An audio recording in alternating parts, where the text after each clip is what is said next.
Chill. My dog Coleon, what up, son? The big dog. Yes, sir. Yes, sir. Man. Well, for Yeah. Lord TV, please introduce yourself and let them know who you represent. Yeah, man. So I'm Daniel Artest, you already know, Queensbridge. You know what I mean? One of the greatest basketball players to come out the hood. Now I'm just playing. Nah, but I'm Daniel Artest, man. Most of y'all might know me just as being a Metta World Peace brother, Ron Artest, or whatever you want to call him. But yeah, I'm just Daniel Artest, former pro basketball player. Now, podcasting, you know what I mean, living a life, being a father, and just enjoying everything, man. Yeah, so we gonna get into this, brother. You know what I'm saying? Glad to have you on the show. And we got some questions for Yes, you. sir. Um, your start. Explain your start, your career, your experience overseas, and foreign challenges and stuff like that. Yeah, so I played 13 years overseas. I did Germany, Greece, and China. You know, like how I started playing basketball, though, I'm just from being on 10th Street, we had no court on the 41st side of 10th So Street. So how I started to learn how to play basketball was literally on the monkey bars and in trash cans. You know what I'm saying? Literally like in front of my building and stuff. Because back in them times, you couldn't go on 12th Street or Vernon because they was beefing. There was always something going on. So I had to learn, just like by watching, NBA games on Channel 4 and NBC on Sundays, and then just, going outside and practicing on my own and stuff on those monkey bars and those trash cans in front of my building and stuff. So, I didn't play high school ball or nothing like that because of the grades and everything, or, lack of ambition. I didn't want to go to school. So my route to professional basketball was really crazy. It was really interesting, you know. So, I went to college, GED, everything like that. Then I ended up going to college and, did 13 years, and surprisingly did it as a center, standing at, 6'4", going up against the Giants in there, and was able to maintain a Shit. nice long career. So, it was fun. But as far as the challenges and adversities, was just like, being homesick, coming from our element, we was just, used to being in that box. And so to get out that box for the first time was really tough, to be honest, being homesick and stuff, and carrying on like that over there in Europe. I was wilding out there, man. I mean, I was smoking, drinking, just doing all kinds of crazy stuff over there. And I really had to, shape up, or else I wasn't going to have a career like that. You know what I'm saying? So once I, was able to get locked in, I was able to, to flourish and stuff. So, but that was basically it right there, pretty much. So explain your transition from player to podcast on a 265 podcast network. Yeah. So, after playing basketball all this time, it was time for me to start thinking about, like my post-playing career. I love the game. I still wanted to play, but I'm getting older. I'm 40 now. So I just wanted to explore different opportunities, find ways to stay involved with basketball in a different capacity, and I've always been interested in media. Coleon, we talk trash back and forth about the game and stuff. So I was like, I can do this. Mega trash. Like nobody talks it like you though, big dog. Nobody talks it like you, man. Yeah. But I was interested in the media, the storytelling part of it. So I started to explore the world of podcasting. I started in 2019 with which basically was the introduction to media. It took off, and just talking basketball, but the show kind of evolved to something being big in basketball. I had guests like Shamiqua Holslaw. I had Jamel Hill on the show. I had Ari Spears on the show. And that led me to actually start, the 265 Media, podcast network, where I could create the content that I want to create. But And yeah, shout out to A Butter right there too, man. That's my dog right there, man.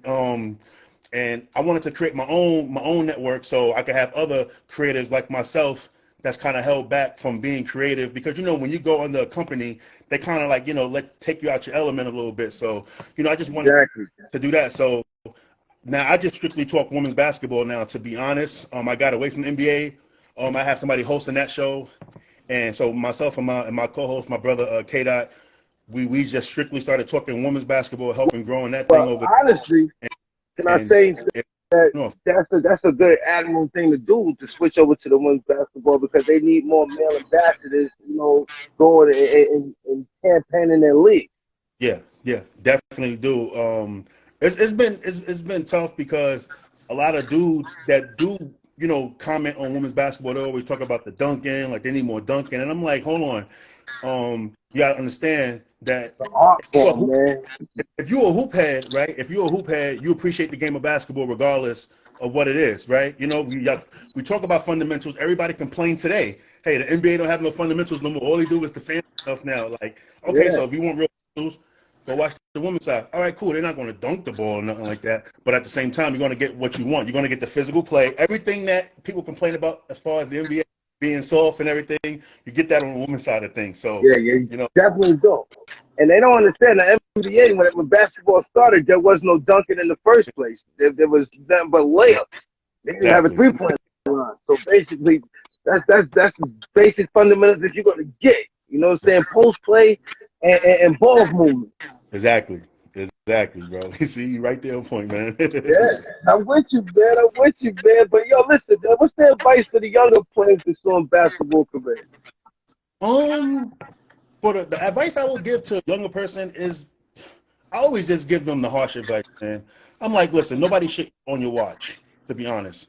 Um, if you try to be something with this basketball stuff, you got to understand that in this business, that it's a dog eat dog world, to be honest. And if you're trying to make a team and somebody else is trying to make a team, especially on a professional ranks or it's like taking food out your mouth, man. If you don't make if this person get ahead of you, you know what I'm saying? Ain't no friends on the court, man. That's how I always carry it, man. Like just coming from Queensbridge, you know how much talent that we had in Queensbridge when I was coming up. I know you're a little older than me. I ain't trying to age you or nothing like that, but No, but listen, man, you was one of them annoying people. This guy right here, Daniel Tess, used to chase me on the block for dunk contests, man. I used to have to run from him, man. bro, I used to run. He's like, yo, are you ready? You ready? And I'd be like, nah, I'm not ready. all right, sidebar. So, Yeah, Corleone, how old are you? 46. See, so yeah, so you was playing, you was hooping with like Skins and Big Twins and everybody like that. Yeah, I never really seen you play because you're older than me. So when I was coming around 18, 17, 18 years old, I was doing dunking yeah, contests when I was coming home from jail and stuff like that, trying to chase your brother. this dude, this dude was jumping like Jordan. I ain't going in front, man. No, no, I'm not exaggerating. This dude was trying to dunk like he was jumping like Jordan. So I was jumping at the same time. You know what I'm saying? So I wanted Yeah, to dunk contest every time. Every time I seen him, though, what's good? What's good? yeah, So we finally get on the court and play, right? So this was at yeah. nighttime right? So I get the ball, right? And because he did a nice dunk. I get the ball, he jumped me. I tried to windmill on him, but I missed it. Mm. I tried to windmill and I missed Game over. it. Not even a regular dunk. I tried to violate Corleone so Yeah, yeah. The whole block said game over.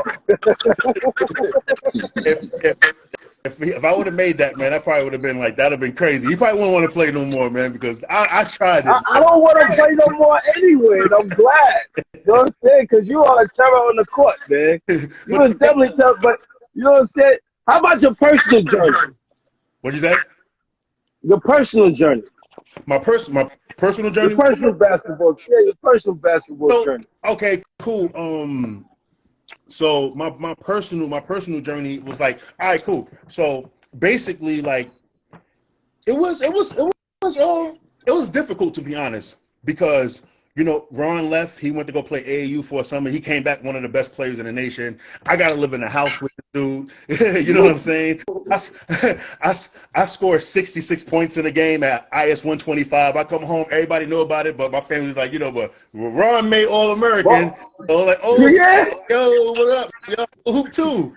So like growing up with him, it was hard. It was hard because I wanted that validation as the brother, you know what I'm saying? So I just always play with a chip on my shoulder wherever I went. You know what I'm saying? Super. And I had to play like that. And it was sometimes, to be honest, like there's good and bad things of being related to Ron. You know, it's the good stuff. You know, hey, you know, you get the access, and I get to, you know, talk to different players that he played against, like Kobe, you know, Reggie Miller, and stuff like that. But the bad thing is that I just want to go to a game and play on the court and just chill with my friends or whatever. Every time I showed up to a game, it was always like a target on me, and I always had to play. It was like ain't no sit back game for you, brother. Yeah. Everybody got for you. So I just developed the intensity of like, hey, you know what? I'm never giving nobody a story to tell their grandkids. Like, you ain't gonna never say like, yo, yeah, I was Daniel Artest ass. So you can't tell your grandkids that. So that was my thing. So, yo, that's crazy, but you know, getting away from basketball a little bit, you know what I'm saying? We're gonna go into the scholastic day, like the decision to leave school to pursue the GED. How did that come about? Was that a basketball decision? Oh, to get my GED? Not really, actually. So basically, when I was at LIC and stuff, man, it was like heavily into gangs, yo, for like crazy, right? And then people would be like, you know, Daniel, nice guy and stuff. I joined the Crips, bro. You know what I'm saying? Like, I mean, flagging, learning the word. We had a whole book and stuff on different signs and how to greet people. They didn't know you. They called you a nice guy. They didn't know that. They didn't know you. So I was getting into trouble, and I got into some real trouble one time. And my dad was like, "Listen, man, you're gonna end up like, you know, dead or in jail and stuff." You know what I'm saying? And so to tie it in with the basketball, because it actually helped. My girlfriend at the time, peace, Lord. Her mother is related to Johnny McClain. He's a boxer. Johnny McClain was actually married at the time to Layla Ali, Muhammad Ali's daughter. Yeah. And I went to Vegas AAU tournament, and they seen me play, and they knew my situation and stuff, and they wanted to help me. So I actually ended up staying in Vegas, actually, and living with them, you know, and they helped me get my life on track, and get my GED. They put me up in the crib and everything, and they took care of me and stuff. And that's how I was able to go to college in Vegas and everything, because of the Ali family, man. You know, like much respect and much love to them for taking on. That's royalty right there, man. That's got the sports royalty. I'm not even gonna reserve that to boxing. I'm gonna say sports royalty. Yeah. You just 10 cents boxing. It's sports royalty. Yeah, facts. So you know, with everything going on, your relationship with Meta World Peace, also known as Ron Artest, your career and personal off and on. I know you touched on it a little bit already, but explain it. So, you know, my relationship with Ron has a significant impact on my basketball career, my life. You know, growing up, we shared the love for basketball, playing, you know, the wire hangers, hooping in the house, getting in trouble and stuff. And, you know, he pushed me, and I pushed him to be the best he could be, you know, on the court. And you know, his success in basketball made me want to pursue a career in it as well. And seeing him win the championship, seeing him win the Defensive Player of the Year, and also being with him on that court when he was at his best, and actually being able to hang with him, you know, it motivated me, man. And just personal, you know, Ron just been a source of support, encouragement for me as well, man. He always been there, you know, if I needed some advice, if I needed some guidance, and, you know, the ups and downs of basketball stuff, because, you know, he went through it. Y'all know his situation and stuff, but, you know. And I'm gonna say, let me interject real quick, man. Yeah. The NBA should thank everybody for what happened to Detroit, because had that not been at Detroit, you would have been there. Man, I was in Boston. They would have had to deal with two brothers that had It wouldn't have happened if it was in Detroit, because normally, like, when stuff like that happens and people go crazy and stuff, I found the situation right there. It was in Boston where I had to put hands on somebody in Boston for talking trash and stuff. You know what I'm saying? Was thinking same stuff, and me and Pops had to handle some people in the Boston Garden before, so it would never got to that. It would have never got to that point. You know what I mean? From the in crowd experience, and even if Isaiah Thomas was coaching that Pacers team, because remember he got fired before that season started because he knew those players and stuff. And I just think that with the respect of the Detroit Pistons fans, I don't think that it would have got out of hand like that. Isaiah Thomas probably would have known, like, hey, we're up 17 with less than a minute left. Some starters probably wouldn't even been in the game in the first place and stuff, And it's unfortunate, but and also a lot of people talk about that side with Ron with the whole Detroit thing. But what's up with the perseverance though? What's up when you hit the ground, being able to bounce back? You know what I'm saying? And to go all the way to the top, man. Seen it. You know what I mean? I seen it. It was times I had to help him up, man. You know what I'm saying? You had to go work out and stuff, and to why he was, down and out like that. You know what I mean? A lot of people couldn't come back from that. So like the bounce back part should be the main thing. You know what I'm saying? Because every time when they talk about people in our community, they always talk about the flawed stuff, but they never talk about the obstacles that we had to go through to get to where we at today. You know what I'm saying? To get back to a point. We see it all the time with people like that. So he could be another example of, regardless of your situation and what happens, you can always come back from it if you have enough will and have enough in you to persevere. Yeah, most definitely. Yeah. I tell you, so let's go get back to it with like the podcast, because you got an interesting podcast dealing with stuff like that. The motives. What was the motivation? The motivation for the podcast 265 on basketball lifestyle and the culture and stuff like that. What's the motives? The motivation. And shout outs to my boy Zach Rainey, who's down there, one of my teammates and stuff. And we talk, we rap about it all the time. Just being former basketball players, like just having a unique perspective on the game. Having a brother who was in the NBA and had great teammates that I could get gems from, like Reggie Miller, Kobe, Al Harrington, Jermaine O'Neal, as well as great coaches. Isaiah Thomas, Rick Carlisle, Larry Bird, Mike Brown, and even on the women's basketball side. Now, Larry fucking Legend is like exactly crazy. But I gotta ask you, how was it dealing with Larry Legend, man? It was cool. Larry was welcoming and with certain things. If I'm working out on the court, show me different pointers and everything, a lot of footwork stuff. And Larry was that relationship was dope, man. You know what I mean? It was dope. But I'm gonna tell you something before Mike, it was Larry for me. Yeah, Larry, man, listen, Larry's the man. That's all I gotta say. Larry's the man, and if you try to play him like a shooting game or whatever, he's gonna take your money from you. Yeah, I've seen it, and you can't beat him in the shooting game. He ain't missing. I'm not gonna say how he'll con you, but he gonna con you into shooting with him, and then he gonna take your bread. He gonna con you. I'm telling you, man. Larry. He gonna act like he old. He gonna act like he old. Did do something. Yeah. Nah, but like I was saying though, like even like on the women's basketball side of this stuff, right? And which is why I have a unique perspective as far as like with basketball and stuff. Like I was a practice player on the WNBA team, Indiana Fever, right? I was there for years, and even when they won the championship, I was on that practice team. So I'm able to share the same court with players like Tamika Catchings, right? The legendary Tamika Catchings, the legendary coach Lynn Dunn, and it was an amazing experience. So I'm able to use my platform to share those type of perspective with others because it's unique. Podcasting allowed me to to do that and have the creative freedom and the flexibility to drop these jewels and stuff.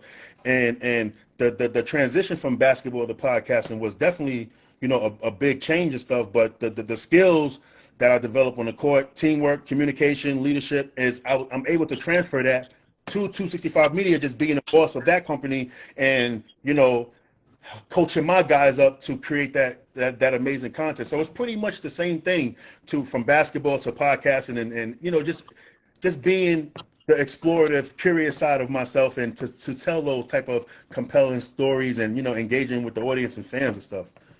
So how do you juggle that with your other shows like Keeping It 9450 and the Artest Effect? So the Artest Effect is basically I got a blog on Substack. And it's strictly for Substack subscribers only, the Artest Effect. Okay. I just started my first podcast on that the other day. And how I juggle it, it's easy, man. It's easy. Like I said, I don't have I don't have no boss ahead over me, so I just do what I want to do and stuff. And myself and my co-host, we come up with dope ideas for different shows and stuff.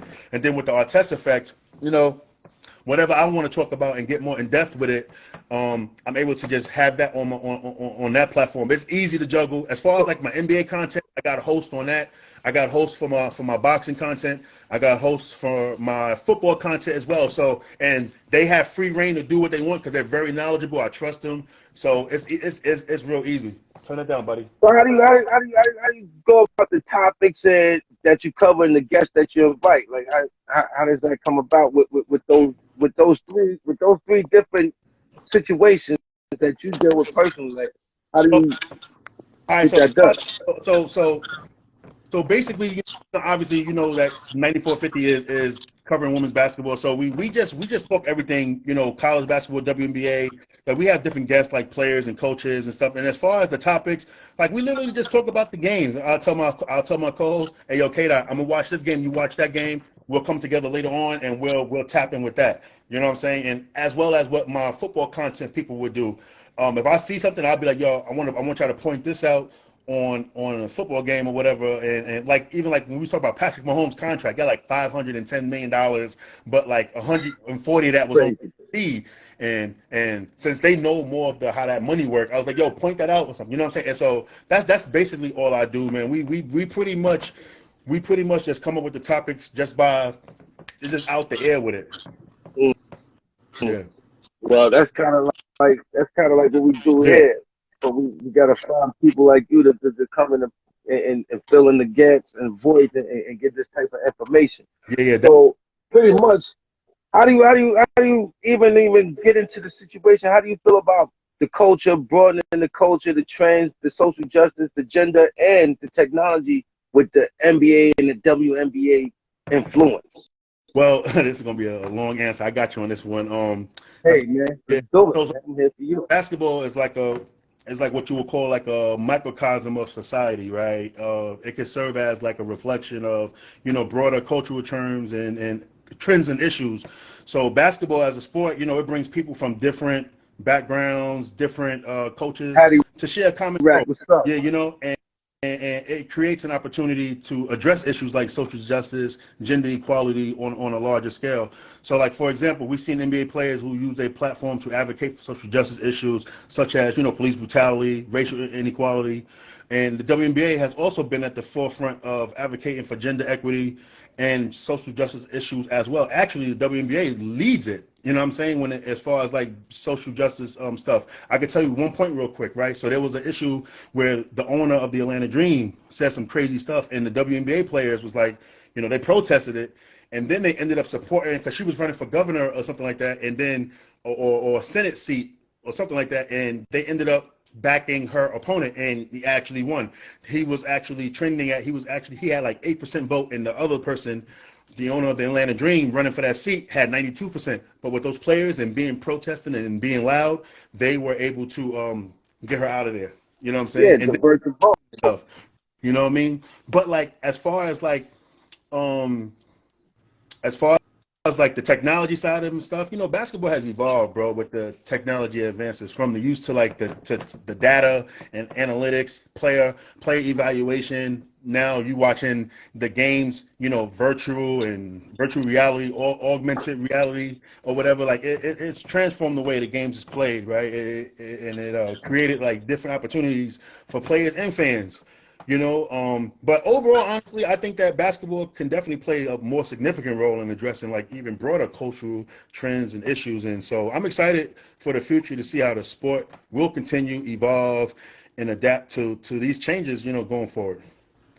So so the future of basketball on and off the court, you this all goes with that. Your contribution though, which how you see your contribution going forward with it also and influencing. Well, my contribution is, like I said, like from the just always supporting the woman, bro. You know what I'm saying? When it comes to situations and stuff, like there's a situation right now where there's a workplace discrimination going on in WNBA regarding a player who was basically traded because she got pregnant, and a lot of people in that media space was not talking about it when they had the opportunity to talk about it. I actually called him out on a different podcast before, about, yo, y'all got to stop covering the game with kid gloves and stuff. You know what I'm saying? There's a black woman who's pregnant that basically lost her standing on the team and got traded because she got pregnant. You know, any other place and the other job, you get fired for that. That's a lawsuit. You know what I'm saying? So I'm like, us as media people, especially independent media, I get it. You want to have a career in here and stuff too as well, but there got to be some type of morals. You got to have some type of honor, man. Yo, you know what? Yeah, man. Shout out to the Houston Comets, man, because they handled Cheryl Swoops with honor with that situation, because she was pregnant dealing with the Comets, and they held it down.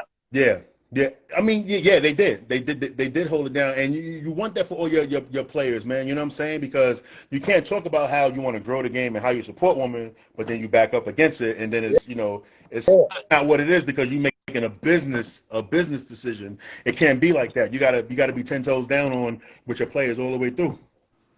Well, speaking of media action and WNBA and yourself with the media and advancing the media, do you see yourself doing documentaries and stuff like that? Because I can see you doing. I would love to see you do one on the Houston Comets in an inaugural season of the WNBA, because that right there would be like a last dance type of situation, man. Because they was like rock stars, man. They was like better. They actually got people to start watching them more than the NBA. We working on that. Tina Thompson, Cheryl Swoops, and Coop and all that, man. Come on, man. Parat and all that, man. Come on, that was a hell of a team. Yeah, facts. The rest of Parat, yeah, definitely. Like I'm working on two things. We're working on something like that. We're working on a show, a podcast series, a mini series talking about the best woman that didn't play in the WNBA. You know what I'm saying? There's a lot of great basketball players that didn't play in the WNBA because the WNBA started in '97. So there's a lot of players. Think about it. Number one, Reggie Miller's sister, man. Cheryl Swoops. Like Cheryl Swoops, right? So for instance, Michael Jordan, the Miss Michael Jordan. So you know that Cheryl Swoops never played professional basketball. She hurt herself in college after her senior year, blew her knee out, and she never played pro basketball. She never played again. So like we want to dive into that and talk more about that. The other project I'm working on is actually on Ron, because he talks about, like, he don't like when they're doing like a documentary on him and they talk about the brawl thing. So I came up with an idea of like, yo, let's just talk about your game from the skill standpoint then. Forget anything else. Forget the mental health. Forget the brawl. Forget all that stuff. Let's just have a nice, fluff piece basically about your game. The defensive player of the year. Defensive player of the year running and all that, man. And people need to know that, like, before, like, forget all the other stuff. This dude could play. You know what I'm saying? Talk about how he bust Kobe ass so much, Kobe had to bring him to LA. So, the next year, like, yo, you come with me. Ron and Kobe go back since Aim High, bro. Believe it or not, Ron and Kobe, Aim High. Kenny Smith, Vincent Smith, Kev Jackson. They go back that far and stuff. So you know what I'm saying? I guess when that whole Houston series happened, it was more so like of any good player that has somebody they're going against that won't back down from them, they're gonna end up trying to hoop with each other and stuff. So that's all that is right there. And that would be a good piece of that fluff piece right there. That series right there was like legendary. Game 7. Yeah, I got an interesting Game 7 story for y'all. So I went to Game 7 and it was crazy because it was my first time going to the Lakers game since Ron signed. It was my first time going. So I go to Game 7. It was just crazy. The atmosphere was crazy, and like I had my head in my hands the whole game because it was just like, Boston go up like 13 and stuff, and then they slowly was back and coming back, chopping the lead down. But then like when Ron hit that 3 though, I see Ray Allen's moms. I go over to mom, Ron hit the 3 and was like, y'all dead, and give it a cutthroat. Y'all dead. Oh my, yo, she went up besides my head, bro. That was bad funny. I was like, that was crazy. Yeah, that But was you don't watch them do that to many of people, man. It's crazy how the tables turn, man. You you know gotta what's watch it crazy. be Another done to him. crazy thing. That was my first game because the Lakers actually cut me in NBA Summer League that summer when Ron signed. I remember when you was I was doing that. technically a Laker before Ron, right? So I went there to try out for their summer league team, and I ended up getting cut. I was the last cut. So Yeah, I yeah, go. I'm leaving the facility. I'm leaving the facility. Paul Kane, what up, yo? Big fan of your work, man. For real, man. Bar God right there. Paul Kane. Facts, man. Big fan of yeah. your work, yo. So I'm leaving the Lakers facility, and I see Ron coming in, and I was like, yo, son, what are you doing here? So I'm thinking that he's coming in to work out because NBA players do work out at other teams' facilities in the offseason and stuff. He was like, yo, I'm signing, and I'm like, word.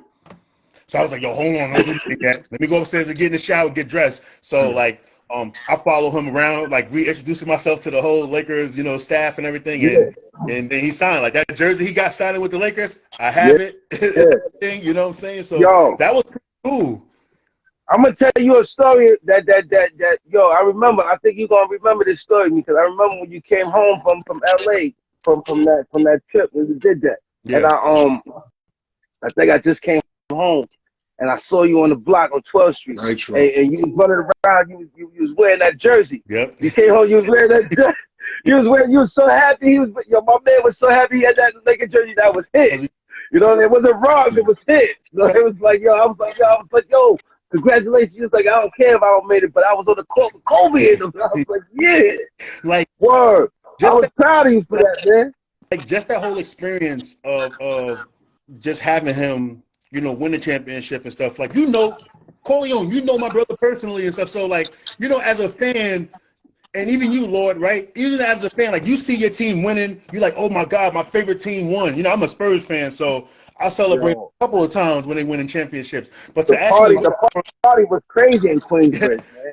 The party like, was crazy. I wasn't there, bro. I can't even. Yo, that was I crazy. can't The even concert was lit. like the thing is like to witness it as a family member, it's just a different type of emotion and stuff. And then when I seen him for the first time when he won it, and I'm on the court and we seen each other pointing him out, we hugging, crying and stuff, like mad chairs, like breaking down, and like and I'm in the back while they're celebrating and stuff.